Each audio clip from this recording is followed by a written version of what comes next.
High, welcome to Jayanti mini blog part 3। আগের রাতে রিসর্টে ভালো ঘুম হয়নি, কারণ পুরো রাতটা কেটেছে লোডশেডিংয়ে।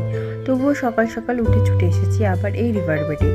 অনেকটা দূর হেঁটে এসে শানির বাবা হাঁপিয়ে গেছে, তাই গাছের গুড়ির ওপর বসে একটু জিরিয়ে নিচ্ছে, আর আমায় বলেছে ফটো তুলে দিতে। তুলে দিলাম। বাচ্চারা জল দেখলে পাগল হয়ে যায়, আমার ছেলেও সেম। তাই ওর বাবা ওকে নিয়ে জলে নেমে গেল। উফ, কি মজা! আর ধরেই রাখতে পারছি না আমি এখানে ওকে। খুব এনজয় করলো শান এখানে। আমাদের একবার ওকে নিয়ে সমুদ্রে যেতে হবে। শান একবারও সমুদ্র দেখেনি। অ্যাকচুয়ালি আমরা কিছুতেই এই পাহাড় জঙ্গল এখানকার স্নিগ্ধ শীতল ওয়েদারের মায়া ত্যাগ করতে পারছি না, তাই আর বিচের জায়গায় যাওয়া হচ্ছে না। এবার একটা বিচ হলিডে প্ল্যান করতেই হবে। তবে পাহাড় সমুদ্রের ডিবেটে আমার কাছে সবসময় পাহাড় এগিয়ে থাকবে। এবার আমাদের ফেরার পালা। ফিরে এসে শুনলাম জয়ন্তী নাকি বন্ধ হয়ে যাচ্ছে। শুনে খুব খারাপ লাগলো।